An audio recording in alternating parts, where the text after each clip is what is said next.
এ পর্যায়ে দেশের বিভিন্ন স্থানের সভা সমাবেশ ও মানববন্ধন সহ নানা ঘটনার আরও খবর জানাচ্ছেন সহকর্মী লিওন আজাদ। দিনাজপুরের বিরামপুরে পৌর শহরের বিভিন্ন স্থানে অভিযান চালিয়ে দুটি বেকারি ও দুটি খাবার হোটেলকে 25,000 টাকা জরিমানা করেছে ভ্রাম্যমাণ আদালত।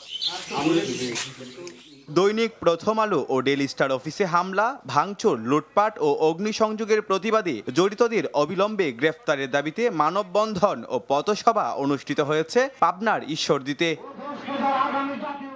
ময়মনসিংহের ভালুকায় গার্মেন্টস কর্মী দীপু দাসকে ধর্ম অবমাননার অভিযোগে পিটিয়ে হত্যার প্রতিবাদে বরিশাল, সাতক্ষীরা ও চুয়াডাঙ্গায় মানববন্ধন ও বিক্ষোভ সমাবেশ অনুষ্ঠিত হয়েছে। ঢাকার শিল্পাঞ্চল আশুলিয়ার ভাদাইলে অটোরিকশা চালকদের নিয়ে এক সভা অনুষ্ঠিত হয়েছে। রবি মৌসুমে প্রণোদনা কর্মসূচির আওতায় বুড়ো গমের বীজ, রাসায়নিক সার ও হাইব্রিড ধানের বীজ বিনামূল্যে বিতরণ করা হয়েছে মেহেরপুরের গাংনীতে। নোয়াখালীর সেনবাগের জামিয়া ইসলামিয়া ইব্রাহিমিয়া মাদ্রাসাতে নুরানি তালিমুল কুরআন বোর্ডের জাতীয় পর্যায়ে শ্রেষ্ঠ ও জেলা পর্যায়ে প্রথম শিক্ষার্থীদের সম্মাননা প্রদান করা হয়।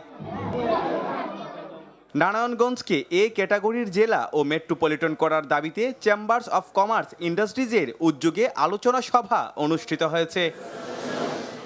নোয়াখালীর সোনাইমুড়িতে মাদক বিরোধী প্রচারণার অংশ হিসেবে 8টি দলের অংশগ্রহণে অনুষ্ঠিত হয় তসলিম উদ্দিন ব্যাডমিন্টন টুর্নামেন্টের ফাইনাল খেলা। খেলার শুরুতে ইনকিলাব মঞ্চের মুখপাত্র শহীদ ওসমান হাদির স্মরণে 1 মিনিট নীরবতা পালন করা হয়। বিএনপির স্থায়ী কমিটির প্রয়াত সদস্য সাবেক মন্ত্রী তরিকুল ইসলাম স্মৃতি ফুটবল টুর্নামেন্টের সেমিফাইনাল খেলা অনুষ্ঠিত হয়েছে। Leon Azad, RTV।